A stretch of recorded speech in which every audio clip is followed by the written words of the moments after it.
My coworker, Mia, walked up to me, cradling her slightly rounded belly. "Chloe, could you let me crash at your place near the office for a few months?" she asked, her voice soft and pleading. "Commuting across the city every day while pregnant is just too much. I can barely hold on. I promise I'll move out the second the baby is born." I was just about to nod when a line of glowing text suddenly materialized in the air right in front of my eyes. "Don't nod." The next second, a dense stream of floating text drifted across my vision like a holographic live chat. "The fetus in her belly lost its heartbeat 3 days ago.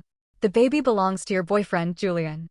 Tonight, Mia will collapse in your apartment. She'll cry and tell everyone that you found out the truth, went crazy with jealousy, and pushed her. At that exact same time, your home network will leak the bottom line pricing of our company's sealed bid.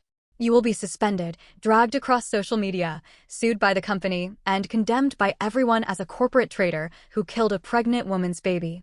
I stared at those words, the blood in my veins turning to ice, inch by inch. Mia was still waiting for my answer. I looked at her slightly bulging stomach. Then I calmly closed my laptop. "I'm sorry," I said flatly. "I don't lend out my personal home."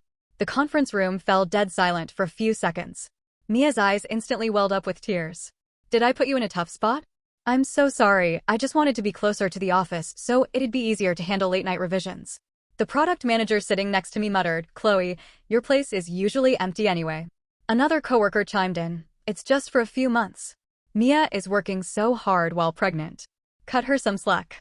David Sterling, our VP, sat at the head of the table and tapped his knuckles against the wood. "Chloe, the project is at a critical stage. Supporting your teammates isn't a bad thing." I looked right at him. "Mr. Sterling, if this involves an employee using my private residence, do we need to file a formal housing accommodation request with HR and compliance?" David frowned. "There's no need to make it that complicated." "Then it's even less appropriate," I said, capping my pen.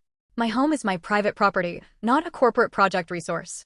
If Mia needs to rent a place, the company can apply for a temporary housing stipend according to our HR policies. I'd be happy to sign off on the approval." Mia bit her lip, a tear perfectly catching on her eyelashes. "But it's so hard to find a short-term lease right now, and anything near the office is incredibly expensive. Chloe, we've grinded on this project together for so long. I thought we were friends." The moment that sentence hung in the air, the atmosphere in the room turned suffocating. I didn't take the emotional bait. Even friends need boundaries. Someone whispered under their breath, "That's so cold-blooded. She's probably just paranoid Mia is going to steal her credit. Being pregnant isn't a crime. Does she really need to be this defensive?" The floating text drifted across